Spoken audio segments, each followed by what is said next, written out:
Section 5, or Chapter 5, the Chinese name is 如理实见分, real discernment of seeing Tathagata. That's the topic, real discernment. How do you discern whether you've seen Tathagata? So, I'll read the passages first. Section 5. Subhuti, what do you think? Can the Tathagata be seen by means of his bodily form? No, World Honored One. The Tathagata cannot be seen by means of his bodily form. Why? Because when the Tathagata speaks of bodily form, it is not form.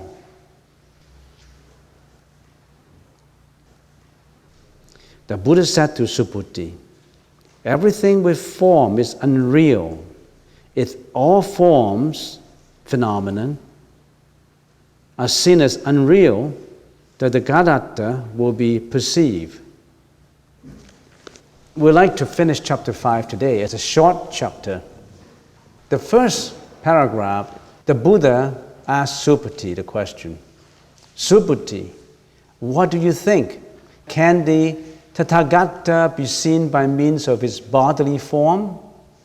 Tathagata means the Buddha. Tathagata is another name for Buddha. Remember, Buddha has 10 epithets, 10 names, and one of the names is Tathagata. In the Chinese language is 如来. Can Tathagata be seen by means of his bodily form? Through his bodily form, can you see the Tathagata? What does that mean? You see, the Diamond Sutra in the Chinese characters, all these characters are very succinct, simple characters. And when translated into English, also, you really have to evaluate every word. Don't just look at the superficial meaning of it. You have to look past it. You penetrate into the meaning. Remember in chapter 2 and 3, and even in 4, sentient beings cling to things having form as the cause. And the Buddha corrected this false view by pointing out the doctrine of giving alms without attachment to form. Giving away alms, citing the 6 parameters as an example, with the first parameter as giving out. Remember the 6 parameters. You should know about the 6 parameters. Charity, morality, endurances, and right efforts or diligence, meditation and prajna. So these are the 6 parameters, prajna parameters, that you must practice, and each one has very profound meaning that you should pursue. If you're newcomers, well, you'll listen a bit here and there, and later all these things would glue together. It's just like when you're doing bookkeeping. You don't know debit and credits. You don't know assets and liabilities. You don't know how to do the financial statements. But then when all these assets and liabilities add together, then you get a financial statement. When you work at a financial statement, you work at every individual item. You don't know what the financial statement looks like, but you really have to look at every item first. What is an asset? What is a liability? What is accounts receivable? I'm sure there's accountants somewhere around here. Anyway, why did I always mention accounting? Because I had accounting background. And I have management background. So I always use management. The 6 parameters can be applied to management.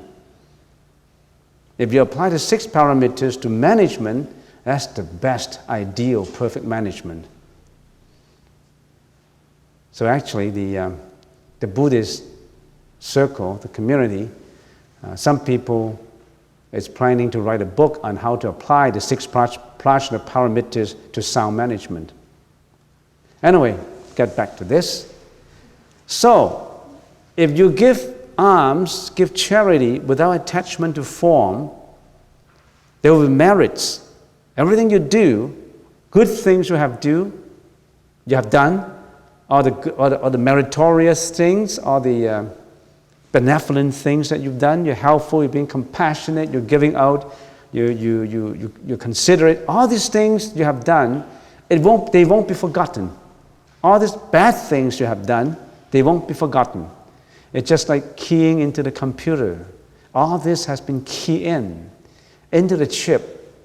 Nobody can take it out. It's right in there. Now, if you've done good deeds, be it just very tiny, puny little thing, it's accounted in your computer of karma. So don't ignore the tiny little good deed that you can do. A phone call to a sick friend. You think that is too insignificant? Sometimes it could be a life-saving call.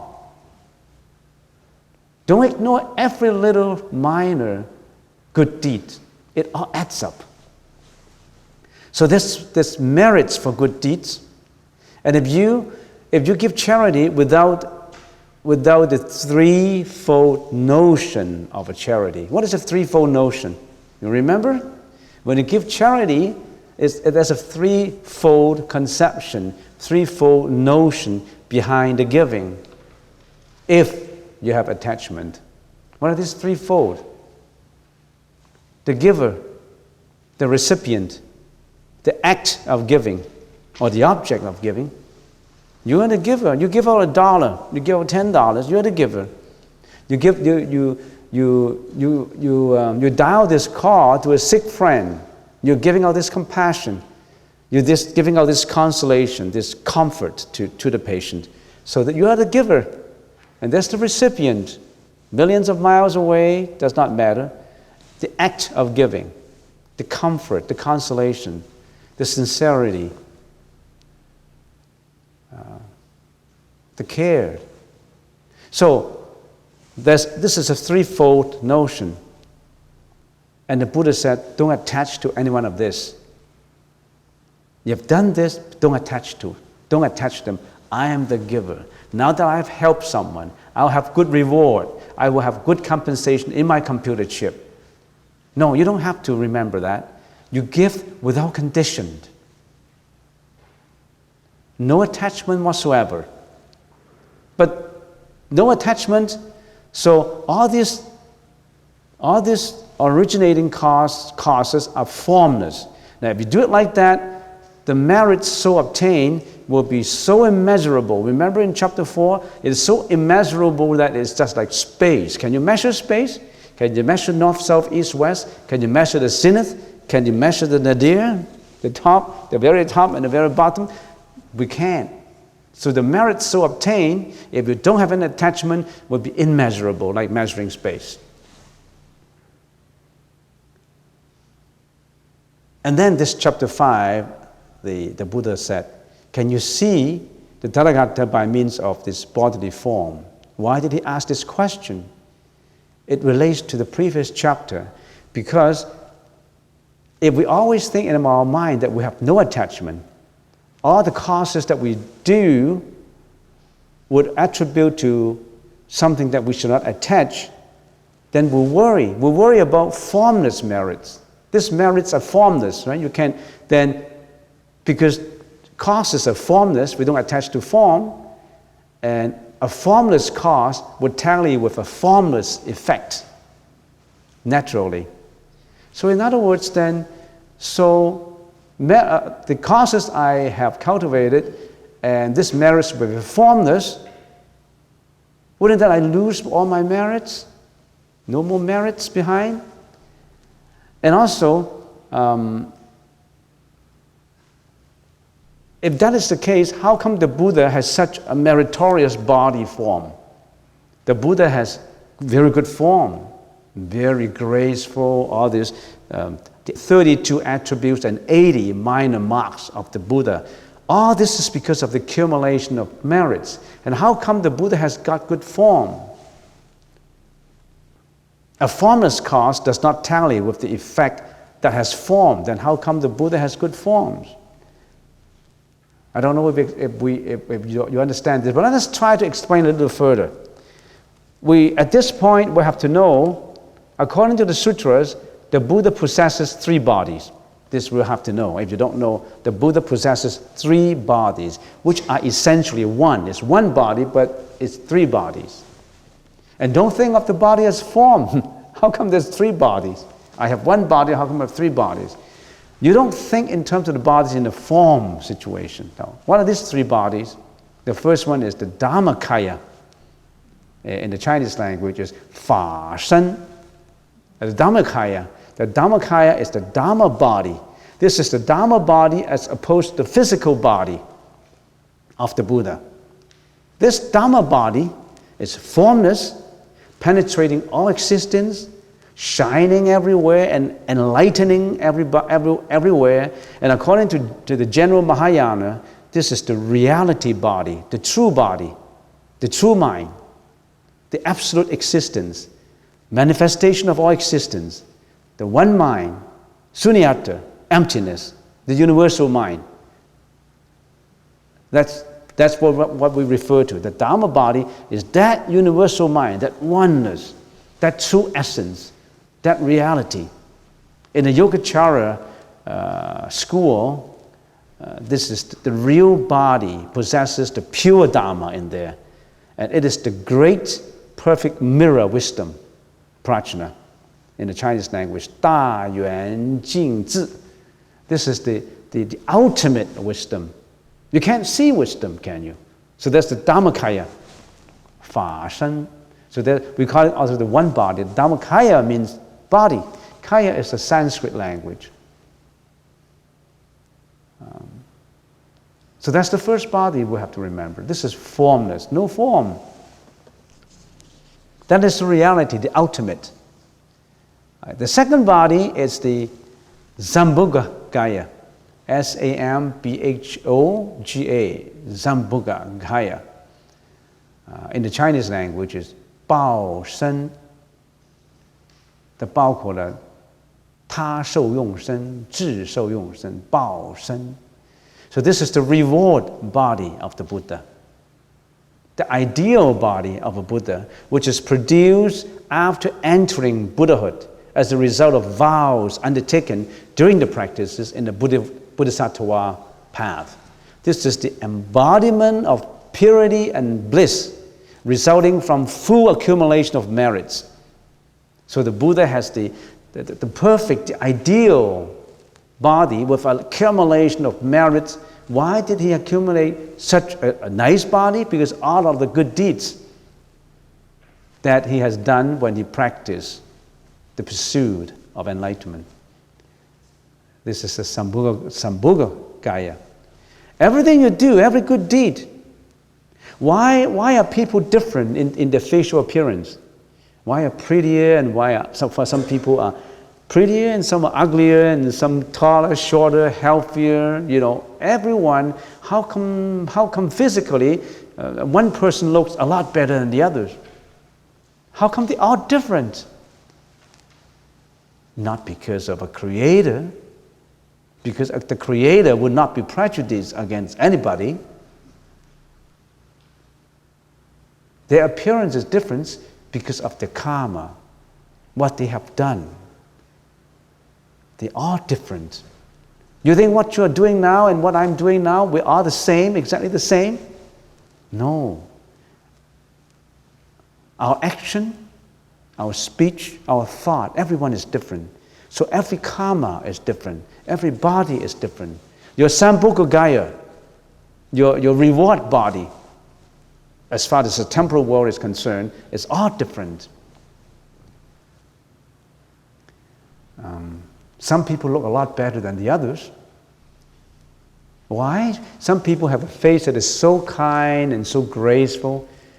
According to some sutras, it says that in his or her last life, He put up a lot of endurances for bad things. Somebody scolded her, somebody beat her up, and she just endured it and act as if nothing happened, or there's some situations that he can endure without creating mental defilements. Or there's no hatred. In previous life, there is no accumulation of hatred, no accumulation of bad speech, tattletale, or backbiting, frivolous speech. Then he'll be trustworthy. So in other words, all these reward, the merit is because of what you have done in the past. You earned your own ticket, not anybody, which is logical and scientific. If you study hard enough, you think you're going to fail the course? Every cause gives an effect. It's just some of this goes through the three lives, the past lives and present life and future lives. Logically speaking and scientifically speaking, or even according to the theory of probability and statistics. Just take one example. There's so many examples in this world that we can quote from. And I always like to quote an example of a student. You're a student at university. You attend every course, every lecture, you make all the notes, you listen very attentively, you study, you make all these notes. You even study previous examination papers, and you go to the examination, and given that you watch your health, don't get sick when you're writing the examinations, you're bound to get an A. If all these conditions fulfill, causes fulfill, there's no way that you fail unless you got sick in the examination. But I already said, if you build up good health. So I always told my disciples who are Buddhists, I said, who are university students, I said, you want to be an A student, you watch your health too, not just studying. You got to go to swimming, you got to exercise, because that's part of contribution to your good marks. What happens if you study and make all these notes and study, burn midnight oils for a few days, and time examination comes, you got sick? No excuse. So you got to maintain good health. And that's part of the contributing cause to an A. So for that reason, whenever you appeared, whenever you've been rewarded, whatever you got here is because of what you have done in the past, including your physical appearance.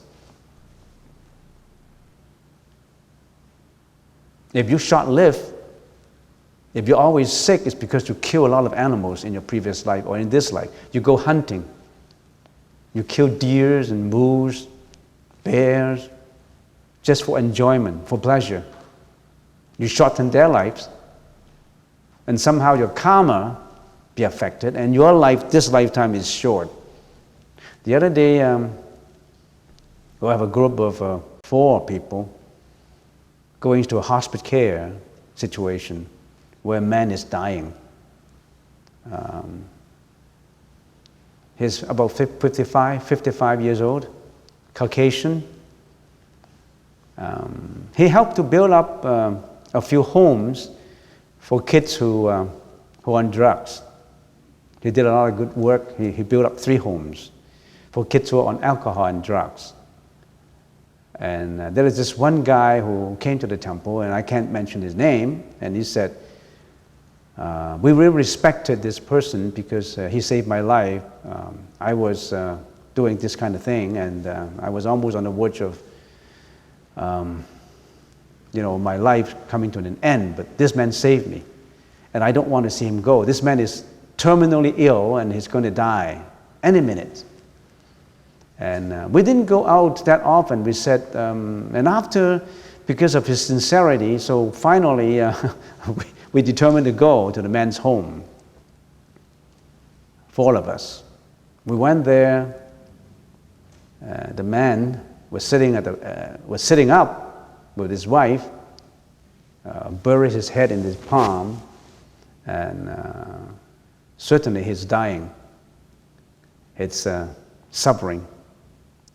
And at his bedside, there is an altar, a small little altar, and he's practicing Tantra Buddhism. He had a picture of Dalai Lama. So we went in and we performed chanting for him and all that.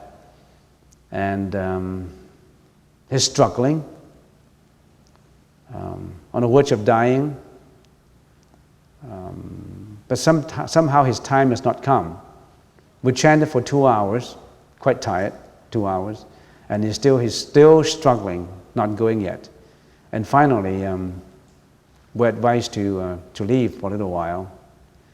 And I don't know if the man passed away now. So when I come back, I think, why did he did a lot of good karma? He built up 3 homes, helping kids, and why did he still had this disadvantage of living a short life? It's his own karma, because in his previous life, probably, he had been killing. Even though the karma now is so strong, it wouldn't wash away the previous karma. Had he not been building good homes, maybe he would have been dead already, many, many years ago. I always believe that, and somehow some other monks, we share the same opinion. We always believe that we have some sacred contract within us. You know what sacred contract? Religious sacred contract. And if because of your previous karma, you have to suffer in this karma, in this life, or for example, if I have to be destined for having a short life because I killed too much, for example, just give an example. If in this life I became so kind, I supported people not killing animals for food, I supported people not killing seal, I protest, and I've done everything I can to save animals and give out all my compassion. I attempted to change all these things, and I turned to be a very kind person. And also, I communicated with bodhisattvas through my chanting and through my learning. And maybe somehow, invisibly, I signed a personal sacred contract with the bodhisattva who is helping me to live longer. Because I have this mission that I would like to do a lot more. I'm destined to live until, for example, 50 years old. But invisibly, I always chant and I always pray and I always, all by myself, I talk to my bodhisattva, to Buddha, that if I've been given a chance to live longer, I would do this mission and that mission and that mission. I have all these missions that I have to fulfill. And somehow that is a sacred contract. You got a contract. Then you live longer. So every one of us, we don't know how long we're going to live. But please, build up that contract. Build up that contract to render your compassion, to learn to cultivate your spiritual path, to be a bodhisattva. And all these bodhisattvas would help you because they've gone through the same as you have gone and I have gone through before. They know that you're limited in your energy and your power. They like to help out, but you must give words to those contracts yourself.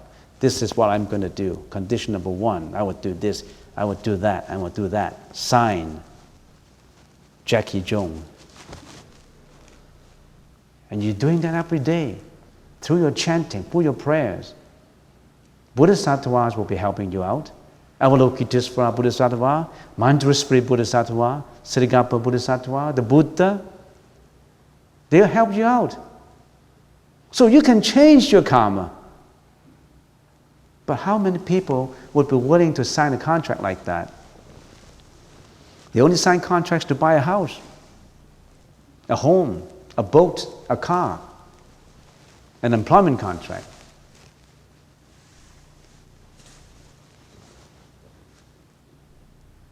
Or a contract that gives bonding to another person. We call that a marriage certificate. That kind of contract.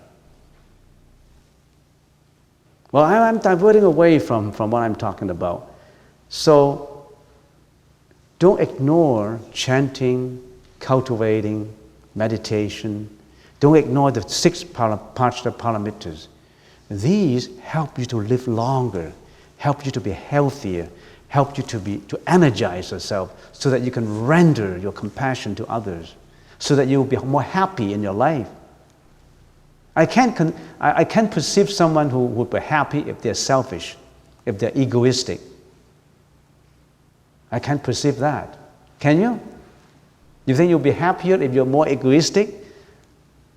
You're more selfish? I think it's just the opposite. Anyway, what am I talking about? I've been talking about the Dhammakaya and then the Sambhogakaya. Remember the Buddha has 3 bodies? The Dhamma body, the Dhammakaya, and the Sambhogakaya, which is Bao, Fa Shen, Bao, Bao Shen. And the Sambhogakaya, interestingly, can only be seen by Bodhisattvas, not by us. 受用身我们没有能力见得到，登地的菩萨可以见得到。We can't see them. Because why? Because of our karma. That body is so wonderful that only with certain eyes you can see them.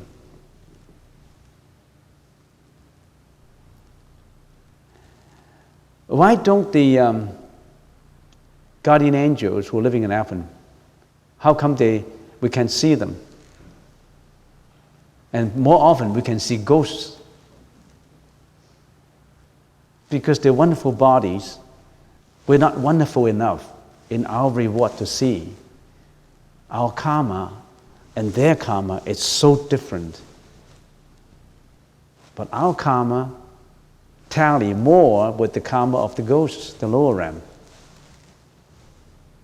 And our karma tally more with the animals, so we can see animals. Anyway, that's the second. I don't want to go too detail into the Sambhogakaya,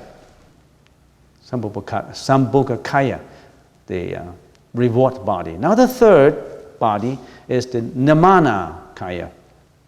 The Nirmanakaya. Nirmana. This is the body of transformation. In the Chinese language, it's a Yin Shen, by which the Buddha appeared in many forms, seen by sentient beings. This is a model of the Nirmanakaya, the carving. It contains 32 meritorious attributes and 80 minor characteristics. What do I mean by that? There's a sutra which laid down all these characteristics in detail. That is the Fo Ben Xing Ji Jing. It contains all this detailed descriptions, and there's a translation by Samuel Beal, translated all these characteristics out. Samuel Beal, B-E-A-L, is a Buddhist scholar. What are these 32 attributes? For example, the Buddha's height is 16 feet. I don't know what constitutes 1 foot in those days. 2,600 years ago, 1 foot is how many inches? I don't know. Now 1 foot is 12 inches in North America, but 1 foot is 10 inches in China. So the measurements are different, but somehow the Buddha's body, according to 2,600 years dimensions, is 1丈6尺, approximately about 15, 16 feet. 42 teeth, even and white. Round head, every part, 32 attributes, so gracious. And that's why when we carved our Buddha statue, we have to go by that sutra. Earlobes coming down almost to the shoulder. And when the Buddha is standing, his hands could touch the kneecaps. When you are standing, when I'm standing, we can't touch kneecaps, can you? If you don't believe yourself, you don't believe me, you stand up and see if you stand up, can your kneecaps touch, can your hand touch the kneecaps? You can't. Your hand's not long enough. It is believed that if you have only one attribute of the Buddha's attributes, you could be the king of a certain country.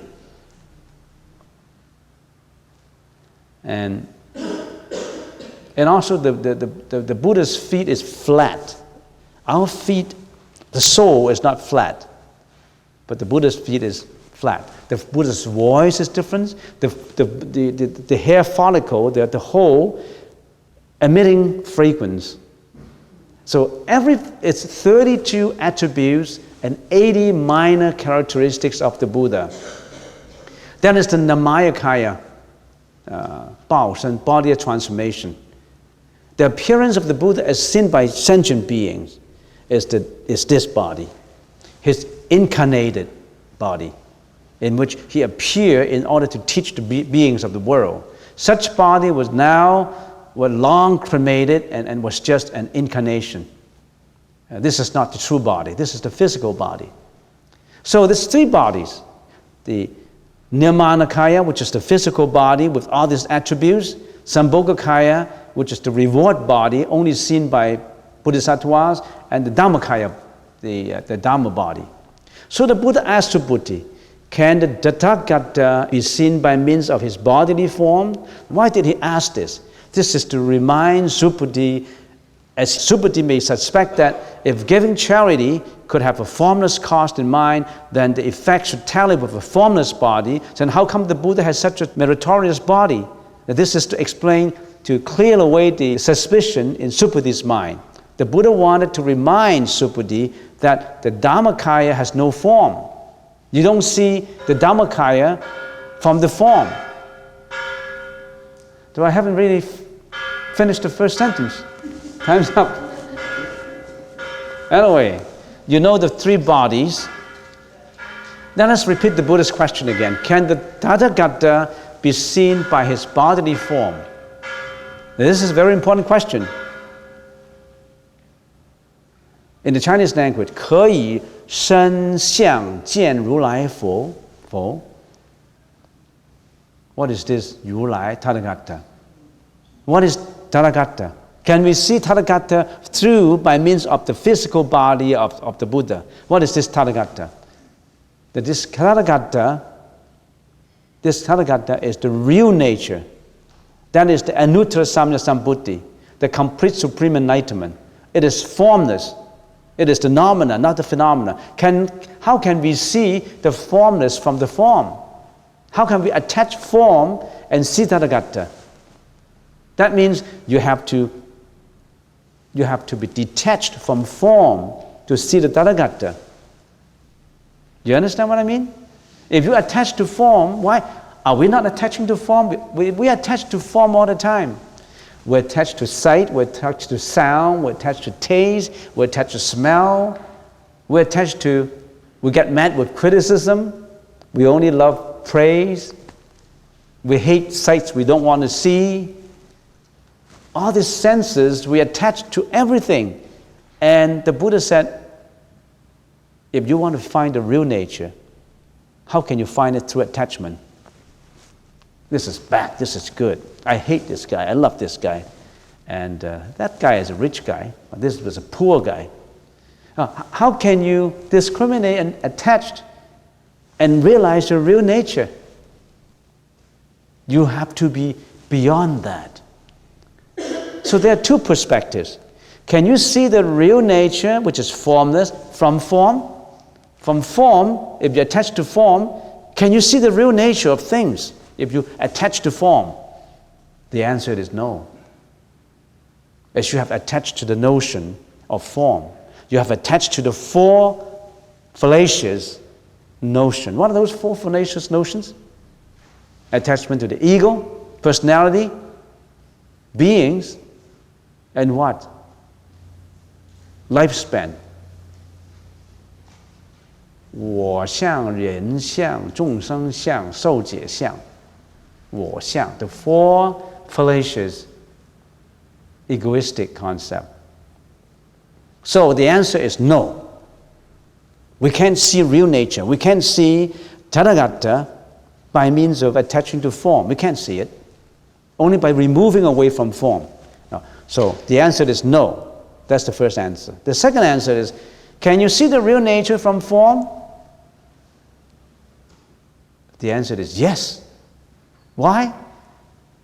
If you do not to the to the notion of form, that is, if you do not have attachment to the four fallacious notions of ego, personality, beings, and lifespan, then you can see the Tathagata.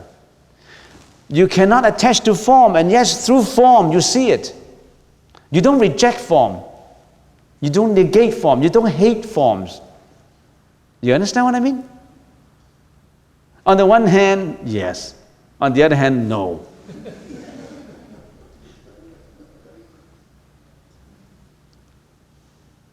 Wow, this is philosophical.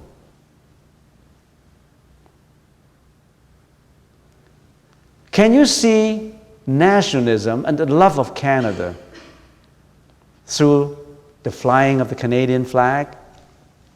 Can you see the patriotism, the nationalism of all Canadians through the hoisting of the flag? The answer is no, it's just a flag. It's a piece of cloth. It itself is meaningless. But can you see that nationalism through the flag? I said, yes. If I see through the material, look past the material, and evaluate the spirit of this nationalism, then I realize that nationalism through the hoisting of the Canadian flag.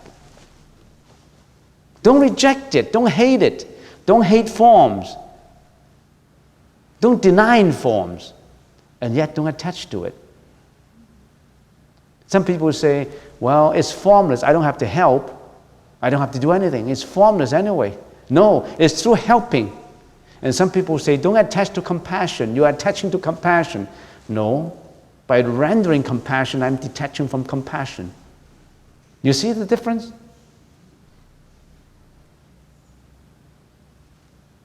How can you understand Buddhism by removing yourself from life, locking up yourself in the room, studying all the time, and you think that you can lock yourself for 3 years in a room, studying all the time and doing all this, and you get enlightenment? Only for some people. In a lot of cases, for certain people, they get their enlightenment right there in the group, when they're in the world, not outside the world. Different people have different capabilities and different environments. Don't restrict it for them. Don't say this is the way you should go, because this person locked himself up in 3 years in the room and he somehow got enlightened, and that you should do the same thing. No, everyone is different.